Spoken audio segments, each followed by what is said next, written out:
Welcome on into yet another edition of Roundball Roundup. I'm Carl Jones. That's my main man, AJ Phelps. We have reached the month of February, crunch time for high school basketball. The next time we flip the calendar, we'll be gearing up for sectional finals at the Big House. We start tonight with two teams more than capable of reaching Blue Cross Arena. The Penfield boys, who hosted Victor, fresh off a heartbreaking last-second loss on Wednesday.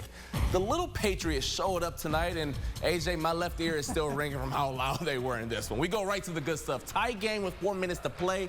Christian Zarzicki with the tough finish in traffic. He had 20 on the night. A few trips later, Victor down 4, but not for long. Griffin Hopkins nails the triple, his 4th 3 of the night.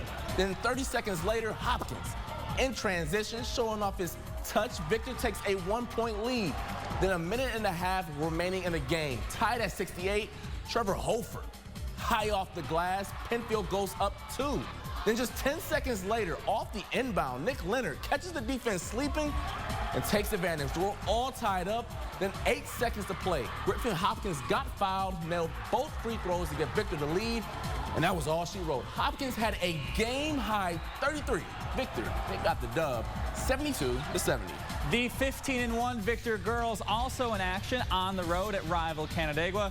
Blue Devils won by 27 in December. That matchup much closer tonight. Third quarter, Devin Livingston through traffic. Victor up 6. Later in the frame, Eiley Hubler.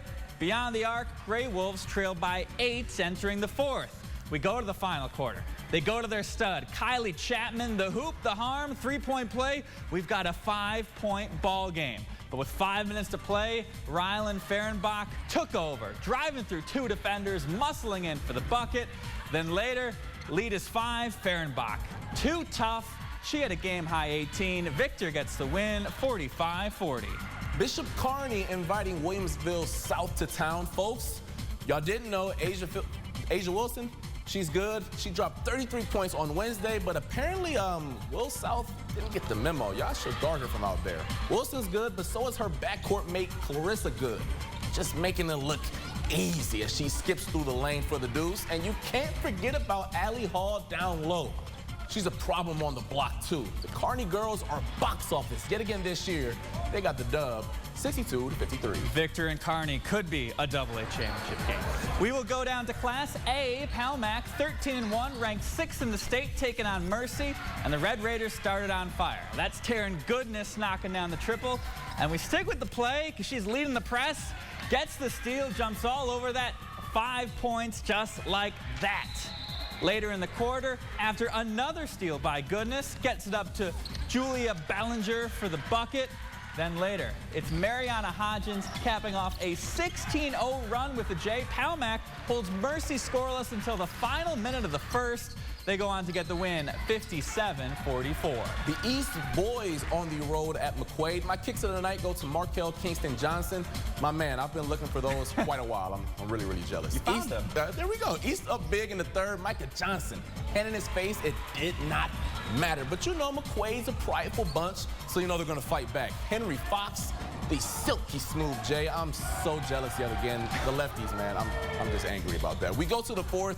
The Eagles in full control. Zion Parson showing off the little floater action. East, they sweep the season series. They get the dub, 68-46. The East girls looking for similar luck, hosting Edison Tech tonight. We go to the first quarter. Nevaeh Grisham forces the steal underneath, threads the pass over to Gabby Brown-Sturdivant. The reverse to drop. Eagles take a 2-point lead. Later on, Edison Tech, Nikayla Costello, strong take by the sophomore. But East, too much tonight. Aisha Cherry Phaeton, 2 in transition. Eagles up 25 at the half. They move to 13-3 with a 60-50 win. Monroe looking for their 2nd win in as many days, taking on School of the Arts. 3rd quarter, Daquan McKinney, he calls for an ISO, and the senior goes to work. Put some nice little English on that lay, but Soda responds. Ishmael Gonzalez kickstarts the break with the block. Then Latrell Ingram Williams finishes it off with the and one. Love to see that finish with the left. And I told y'all about Daquan McKinney. Well, here's his little brother, William. Folks, I think he's the shooter in the fam. Monroe, they win a tight one, 56-51. Olympia making the trek into the city tonight up against Rochester Prep. Olympia down double digits in the second, but they fight back like Spartans do. Curtis Welker with the easy bucket down low, but unfortunately for them, well, they had to deal with Khalil Aaron, the big fella, showing off the hops with the two-hand jam. And folks, he wasn't finished. He's gonna send this shot back to half court, and then take a look at this one. Come on. Oh. That man has a family. You ain't have to do him like that. Rochester Prep, they roll to their third win in a row. That's tough. To a little Livingston County girls action. The 12-4 Leroy Knights hosting Geneseo. First quarter, up one. Sierra Burke from beyond the arc makes it a 4-point game. Back the other way, Caroline Capel gets the bucket to fall for Geneseo. Later, Goose Dunn, textbook seal. She had 10 points and 9 boards. Knights up 2 after the first. We go to the second. Abby Allen, way too much space. She had 15 points. Lindsay Stefanella led the way with 20 as Leroy wins their 7th in a row, 70-59. Let's head back to the city. Geneva at Young Women's Prep.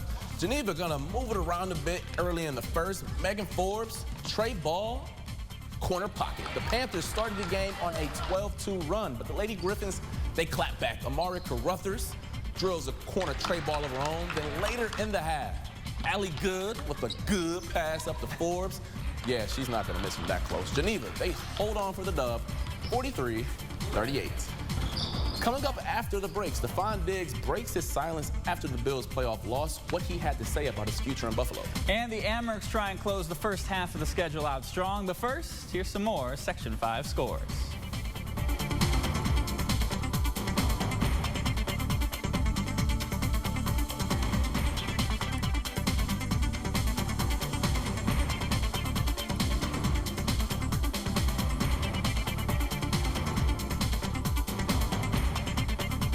Coming up next week on Roundball Roundup, the regular season comes to a close as teams look to make their final cases before the selection committee makes the brackets. Well, there actually aren't any brackets, but if they were, they would definitely be watching Monroe and Franklin on the boys' side, while the Schrader girls host Bishop Kearney in a battle of the 2 most recent AA champs. Well, that will do it for us tonight. Coming your way tomorrow here on CBS, the 3rd round of the Pebble Beach Pro-Am. Josh Allen wrapped it up with a top 10 finish for the amateur. Now the course is left to the pros. For Carl Jones, I'm AJ Feldman. Have a great rest of your nights.